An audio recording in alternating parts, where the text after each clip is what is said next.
In 1872, a young man set out on foot on a 500-mile journey across the state of Virginia. Success is to be measured, not so much by the position that one has reached in life, as by the obstacles which he has overcome.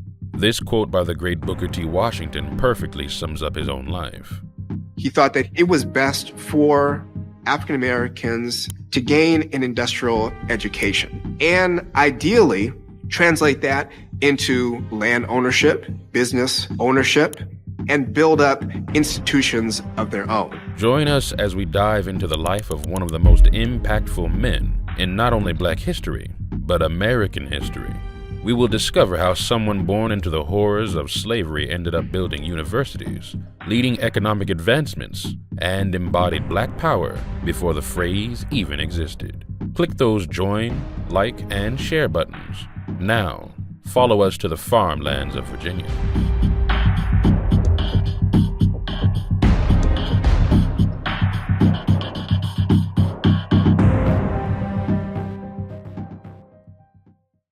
Born a slave. April 5th, 1856. Booker T. Washington was born on a plantation in Franklin County, Virginia. Washington was born to an enslaved mother, Jane, who worked as a cook. His father, a white man from a neighboring plantation, was absent and never involved in Booker's life. Even as a child, he was thrust into the back-breaking forced labor of slavery.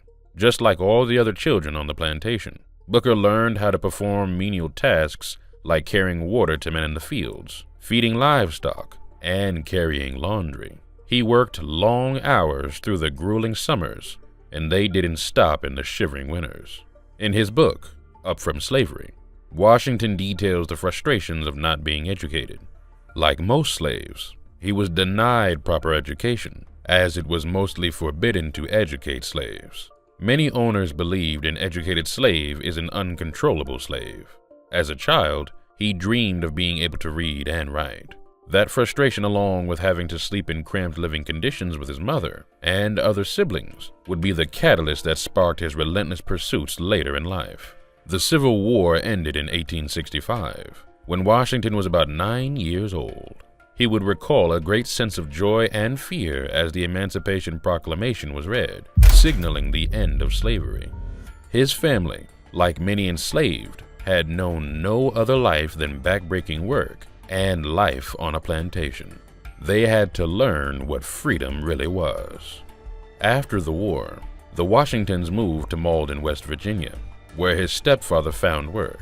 And even though they were no longer enslaved, they still lived in poverty, and racism still made things difficult for Black people. To help out, young Booker worked in the salt and coal mines alongside his stepfather. However, hope came in the form of school. Even though he was still involved in backbreaking labor, he was able to attend school in West Virginia. He would get up as early as 4 a.m. to finish his work duties before attending school. Booker T. Washington's commitment to education and philosophy of self-reliance were formed during these years. From janitor to university founder. Booker T. Washington would watch white children attend schools. He would watch white children leaving schoolhouses and yearn for an opportunity to learn. When his family moved to Malden, he found what he was looking for. A Black local teacher began offering evening classes for the formerly enslaved. Washington jumped at this opportunity with the support of his mother. His mother bought him a blue-blacked speller. A blue-blacked speller was first introduced in 1783 and used to teach children how to read and spell. It was something Frederick Douglass used during his self-educating process. Washington would read his blue-backed speller as often as he could, which included during breaks at work and throughout the night. After a few years, a proper school for Black children opened up nearby. This excited young Booker, but his stepfather resisted, claiming Booker needed to continue to help provide for the family. So in order to go to school, Booker T. Washington would wake up at 4 a.m., work the mines, then head to Tinkersville School. That desire to seek out education, no matter the cost, was undeniable. While working the mines, Washington overheard two men talking about college. Well, it wasn't a college yet. The two men were talking about a place where African Americans were taught practical skills like agriculture and industrial, as well as formal education. This place was called the Hampton Normal and Agricultural Institute. Today, it's simply known as Hampton University. After hearing that conversation, at just the age of 16, Booker T. Washington set out on a 500-mile journey to Hampton, Virginia, determined to seek out more education. He arrived at the admissions office dirty and exhausted from his trek, and was almost immediately turned away. The head teacher told him if he wanted to be admitted, he must prove his worth to the institute. In order to prove it, he was handed a broom and tasked with cleaning every room. Washington cleaned every room so well and with great detail that he impressed the head teacher and was granted admission. From 1872 to 1875, he did work in the classrooms and earned his way by working as a janitor. Booker T. Washington found education heaven at the institute. Not only did he develop his reading, writing, spelling, and math skills, but he developed tools in agriculture and mechanics. The Hampton Institute was founded by General Samuel Chapman Armstrong. General Armstrong's philosophy of combining traditional education with practical skills would be something Booker would incorporate into his own evolving philosophy. General Armstrong would become a great influence and inspired Booker's ideas about education and self-reliance. When he graduated in 1875, Washington would take the lessons he learned from General Armstrong and the Hampton Institute and bring those lessons back to the black folk of Malden, West Virginia. It was here that he began teaching his ideas of self-reliance, doing for self, and the value of education to the formerly enslaved. He would carry on his teachings, working at various schools until 1881. At just the age of 25, he was offered the head principal position of a newly founded school in Tuskegee, Alabama. This school would become the Tuskegee Normal and Industrial Institute, better known as Tuskegee University. Do you love this type of content? Consider clicking that join button and becoming an exclusive member. Your support can go a long way in helping us continue to empower future generations through education. Cast down your bucket.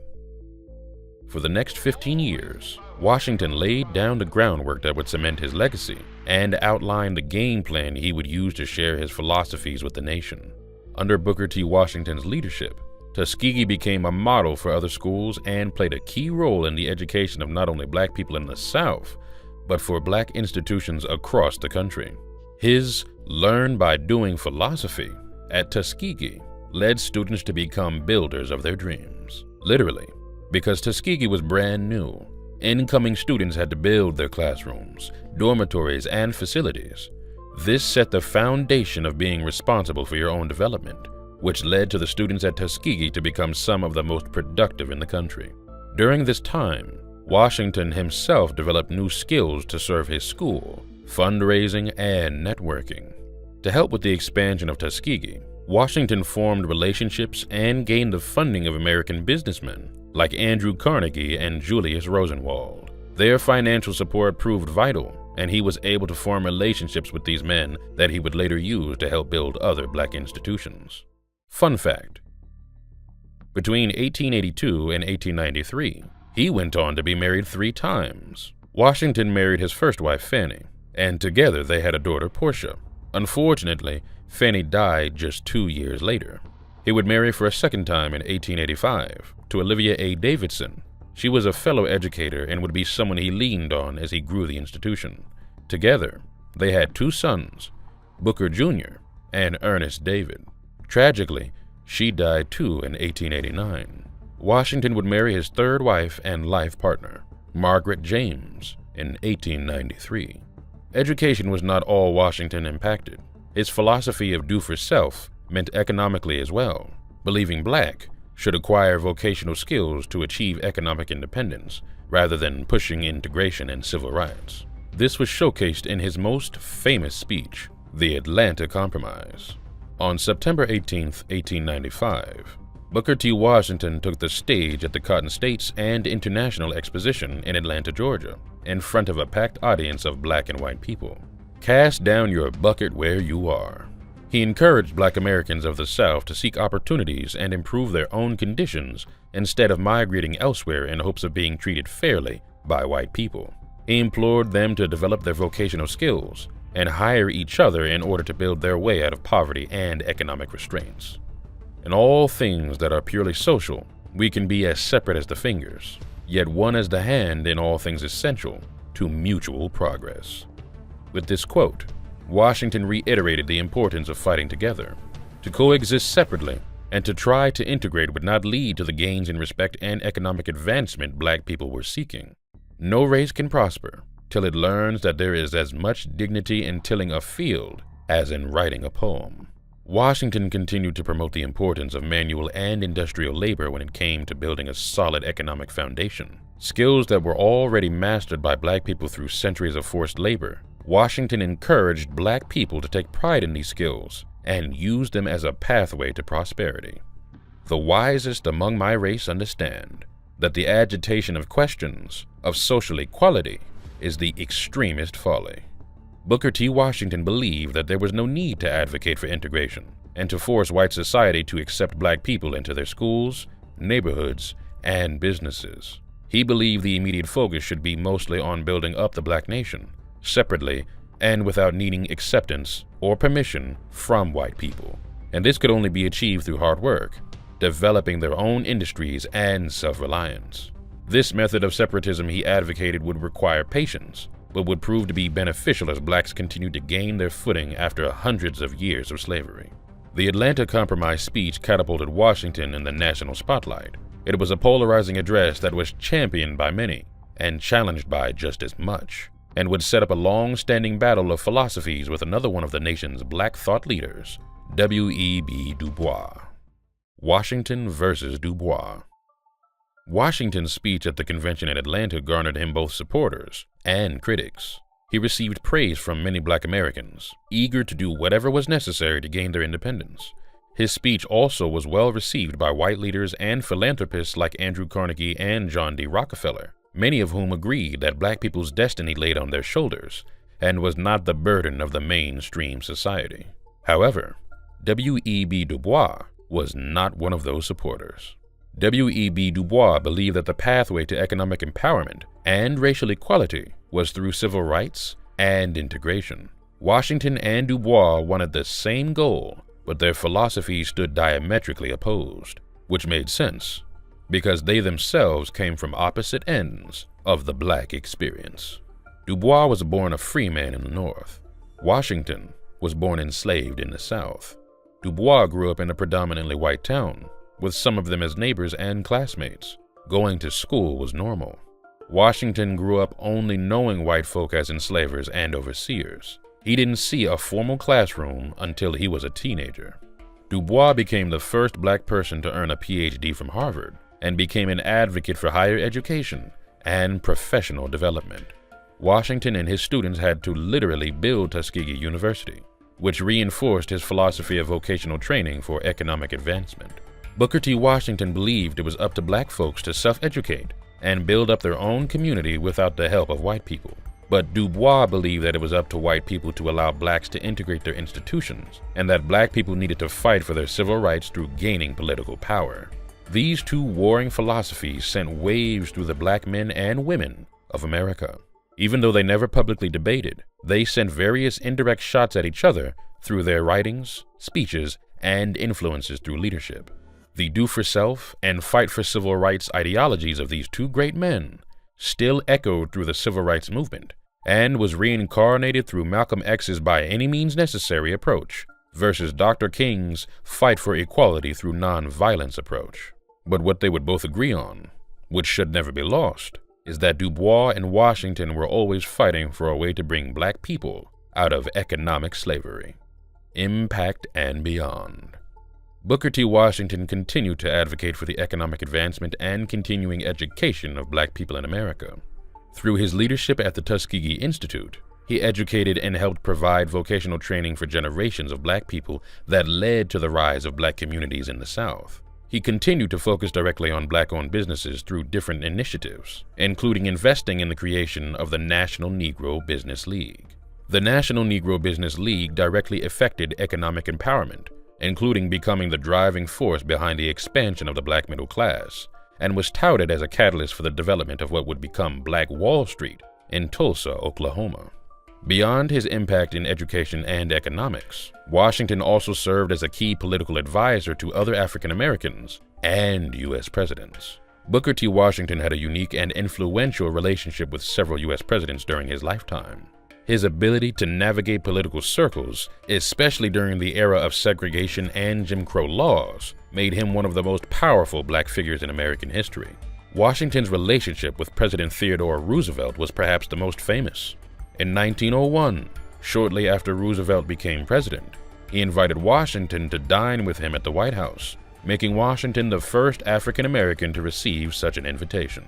This event was highly controversial and sparked outrage in the South, as many whites saw the dinner as an affront to segregationist values. Washington became an unofficial advisor to Roosevelt on racial matters. Roosevelt frequently sought Washington's counsel on issues concerning the black community and political appointments involving African Americans. Washington helped secure federal positions for black Americans in the South and beyond, using his political influence to ensure their appointment to civil service jobs. His political ties continued through President Howard Taft, President William McKinley, and President Woodrow Wilson. While Booker T. Washington's relationships with U.S. presidents brought benefits to African Americans, they also drew criticism. Many black leaders, particularly DuBois, felt that Washington was too willing to compromise on issues like segregation and voting rights. They argued that his close relationships with white political leaders came at the cost of advocating for full civil rights for African Americans. But Booker T. Washington believed in the delaying of civil rights and instead continued to advocate for initiatives that led to self-sufficiency and independence, and was willing to gain allies to forward those ideals, no matter their race. The challenges that black people faced during Washington's time are not the same. However, they are still faced with questions of how to move forward, continue to integrate through civil rights in the form of DEI critical race theory and affirmative action. Or do we adopt the ways of Booker T. Washington and continue to move forward with self-education, building your own industries, and hiring each other without focusing on what someone else can give us? In the spirit of Mr. Washington, it is our belief to continue to fight in whatever way you deem the best. But whatever you do it with all your might. Did Booker T. Washington really call for accepting segregation? In a way, Booker T is saying we have to remember that our well-being relies on the goodwill of white people. And the best way to ensure our future is to make ourselves useful to white people rather than agitating for a partnership they clearly are not ready to give to us. In his groundbreaking Atlanta Compromise speech, he laid out a controversial path for black progress in America, one that would spark debate for generations. Let's explore and break down why this speech and Washington's philosophy continues to encourage debates and fuel movements more than 100 years after it was given. If you love black history, make sure you subscribe, like, and share. The year was 1895. The United States of America was only 30 years into the Emancipation Proclamation that led to the freeing of black slaves. Black families were free, but were struggling to find an identity as they grappled with centuries of being deprived of self-fulfillment and any pursuit of building an economic or educational base. Now, standing in front of a packed audience was a former slave who offered a solution. Booker T. Washington spoke at the Cotton States and International Exposition in Atlanta, Georgia, not as an oppressed man, but as a man with a vision for his people to be as free as he was. Cast down your bucket where you are. After the emancipation of slaves, many black Americans decided to leave the South where they once, even if unwillingly, called home. However, Booker T. Washington believed that was a mistake. Cast down your bucket where you are might be the most memorable quote from this historic speech. He himself was born enslaved on a plantation in Virginia and knew firsthand the horrors and oppressive nature of the South, even post-Civil War. However, he urged black people to not abandon the lands they once tilled. Washington urged the audience made up of black and white citizens to develop vocational training and economic self-reliance. Blacks should sharpen their skills and work with each other, and he urged white farmers in attendance to pay fair wages to local black farmhands, for it was more beneficial than relying on foreign immigrants who were less skilled than a workforce that developed their skills through centuries of forced labor. In all things that are purely social, we can be as separate as the fingers, yet one as the hand in all things essential to mutual progress. As a child, Booker T. Washington grew up working in coal and salt mines after being emancipated. He worked the mines with other poor working-class black and white men, which included his stepfather. At this time, the only thing essential was helping provide income for his family. There were no plans for social activities like church, sports, or even school, even though he saw white kids enjoying those things. He himself would take on the challenge of pursuing his own education, but that was only after handling the family's goal of keeping a roof over their heads. So when he said, "In all things that are purely social, we can be as separate as the fingers, yet one as the hand, in all things essential to mutual progress," he was speaking from a place of living this sacrifice of self in the face of a unified front. This line epitomizes Washington's accommodationist stance, suggesting that black and white Americans could coexist separately in social matters while still working together economically. Washington wasn't advocating for whites to allow blacks into their schools or let them dine in their establishments, but he believed that both races wanted upward economic mobility. He believed that by allowing African Americans the ability to demonstrate their skills and economic value, it would benefit both races and everyone could go home to their own communities. Washington also believed this notion to be true within the black community. He believed the pursuit of civil rights and integration was not as beneficial as developing skills, building our businesses, and hiring ourselves. He believed this was the only way to gain the respect that we were seeking from white people. The opportunity to earn $1 in a factory just now is worth infinitely more than the opportunity to spend $1 in an opera house. America has always presented shiny things as the rewards of capitalism. Nice cars and cool clothes have been things on vision boards before social media was a thing. At this time, right before the turn of the century, everyone enjoyed a good night out at the opera house. But like many businesses at the time, they were not owned by black folk and were largely segregated. On top of that, Washington believed them to be a luxury that black folk could not yet afford anyway. Booker T. Washington believed that the energy of black Americans should not be on integrating and fighting over social and political privileges, but rather developing practical and industrial skills. He believed that economic advancement and vocational training were the best paths for African Americans to improve their standing in society. Washington suggested that building financial independence was a more urgent priority than focusing on social equality or cultural participation. The mention of factory work may have been attributed to the opening of low-wage positions in factories across the country. Even though the black workforce were mostly skilled in agriculture, there were openings in low-wage positions at factories that could be a base that black Americans could build upon. No race can prosper till it learns that there is as much dignity in tilling a field as in writing a poem. Coming out of slavery, there was a natural conflict in black Americans developing their identity. A people denied their freedom and forced to provide the manual labor that laid the groundwork for the most prosperous nation in history. However, they left years of forced servitude with skill sets that included farming land. Washington acknowledged the harms and the damage of centuries of enslavement, but he urged to now use those skills as a pathway to freedom and to not be ashamed. No race can prosper till it learns that there is as much dignity in tilling a field as in writing a poem. This was another plea to lean into vocational and agricultural work. Just because they were used as tools of abuse, he maintained they were honorable professions that could lead to economic progress for African Americans. Washington urged his people to continue to fine-tune skills in this area and use them to spark commerce and industries within. After the end of the Reconstruction era, which had sought ways to develop laws to bring black Americans equal rights and fair footing, the Jim Crow era ushered in waves of destruction that aimed to erase any progress. The Jim Crow laws began the separate but equal ways of the South, which left many white resources well-equipped, and those for black people the complete opposite. Those dire conditions and lack of resources led many black Americans to seek refuge in the arts. From Jim Crow, jazz and gospel music emerged. Great poets and writers emerged in these dangerous times. Black theater houses rose to tell the stories of black people away from the prying eyes of white folk. Even though Booker T. Washington urged black men and women to not be ashamed of hard work, I think he too would have appreciated a little Duke Ellington or Ella Fitzgerald from time to time. Our greatest danger is that, in the great leap from slavery to freedom, we may overlook the fact that the masses of us are to live by the productions of our hands. Booker T. Washington was denied education growing up, but he pursued it relentlessly. At just the age of 16, After hearing about the higher education and vocational skill development for the first time, Washington set out on a 500-mile journey from Malden, West Virginia to Hampton, Virginia. He took this journey with no guarantee of admission, but with the hope of finding a way to earn admission.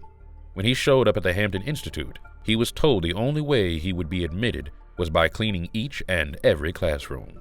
He earned an opportunity by producing with his own hands. He passed on that message to the crowd in Atlanta. Washington pointed back to the ability for the formerly enslaved to use their hands to build the lives they were looking for. Because of the mass of Black Americans that were now free, those thousands of hands that once performed labor for free could now use those same hands to labor their way out of poverty without seeking immediate political and civil rights. First and foremost, Washington believed Black people needed to focus on building a strong economic foundation. Booker T. Washington himself took this very path. He started at the lowest rung in America, an enslaved Black child. Once he was emancipated, he worked alongside his stepfather in the coal mines of West Virginia. He really wanted to be educated, but his family couldn't afford to lose his financial contributions. So, in order to continue to provide for his family and go to school, a young Washington made a deal with his stepfather that he would get up at 4 a.m., work a few hours in the mine, and then go to school. He continued this philosophy as the head principal of Tuskegee Institute, when he literally used his own hands to help build the campus facilities. Booker T. Washington saw what his hands could do and believed the hands of his people were just as capable. The wisest among my race understand that the agitation of questions of social equality is the extremest folly. Booker T. Washington believed what Marcus Garvey and Malcolm X would later believe. Begging for a seat at their table was not a smart idea. Washington argued that civil rights should eventually be pursued, but that economic independence and self-education should be first and foremost. The wisest among my race understand that the agitation of questions of social equality is the extremest folly. Washington believed aiming to change the minds of white people was a waste of energy. Begging for access into their spaces and hoping to gain their respect through legislation and politics, Washington believed was futile. He believed that Black folks should instead put all their energy and efforts into community building, focusing on bettering each other through education and then hiring each other. Washington believed, to gain the approval of any other race, Black people must first prove their economic value. This particular stance angered other Black leaders, especially W.E.B. DuBois. DuBois was a strong advocate for integration. He believed that the advancement of Black people would come through obtaining higher education and receiving professional development. DuBois believed Washington's stance of striving through segregation only empowered racist laws and would lead to prolonged oppression. Their opposing philosophies would carry on until this very day. The impact. The Atlanta Compromise would shoot Booker T. Washington into the national spotlight. His approach of self-sufficiency was a shift from the more radical approaches that demanded full equality and civil rights. Washington understood that the power to change was only in the hands of Black people, no matter how unfair their circumstances were at the time. His speech was radical in itself as he alluded to the idea that Black people should accept social segregation in the form of Jim Crow in exchange for economic opportunities and space for self-improvement. Washington urged his people to take the long, patient path of economic progress and vocational education to gain the respect of mainstream society and to improve their own standing. Booker T. Washington's approach garnered the support of white philanthropists like Andrew Carnegie and John D. Rockefeller. He would maintain those relationships, and they would help fund different Black education and Black institutions throughout the country. In the face of disenfranchisement, Washington asked his people to hold strong and fight for the opportunity to build their own, instead of asking for a piece of someone else's. Even though his speech was denounced by many with his own race, his approach inspired plenty of results. Through his do-for-self philosophy, many were inspired. Black towns and Black businesses throughout the South began to pop up and thrive. Many claim they were inspired by the writings and speeches of Booker T. Washington. Through his founding of the National Negro Business League, Black economic power showed its viability through plenty of businesses throughout the country, including being the catalyst behind the Black Wall Street in Tulsa, Oklahoma. The legacy of Booker T. Washington's words that day and beyond should inspire us to do for ourselves. Whether someone comes to help or not, it is up to us to lead ourselves to the results we aspire to achieve.